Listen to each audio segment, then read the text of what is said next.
tunnen, nagu ma oleks praegu Reporteri saatesse sattunud. Tere, mina olen Hanna ja Imagine'i digimeedia spetsialist nüüd. Tere, mina olen Mirjam ja ma õpin hetkel reklaami ja olen praktikal Imagine'is. Iseloomusta ennast 3 sõnaga. Äge, lahe, äge. Kes oli su esimene kuulsustest silmarõõm ja kas ta on siiani sinu jaoks atraktiivne? Justin Bieber enam ei ole, aga oli küll. No, miks ta enam atraktiivne ei ole? Ma ei tea, mulle ei meeldi ta stiil enam. Nii, aga kas ananass käib pitsa peale? Ei. Minul käib juba tänaseks.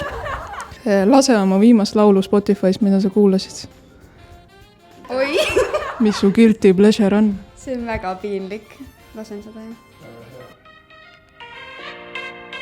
Soolane värska, daamid ja härrad. Mida sa ütleksid 16-aastasele iseendale?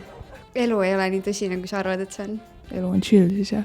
Alustame lihtsa küsimusega, mis on su lemmikvärv? Sinine, see on elementaarne vastus millegi pärast minu jaoks. Õige. Nii, kui sul oleks lõpmatu arv raha, siis mitu looma sa endale võtaksid? 1 miljon. Nii, milline on sinu kõige piinlikum märkus, mis sa koolis saanud oled?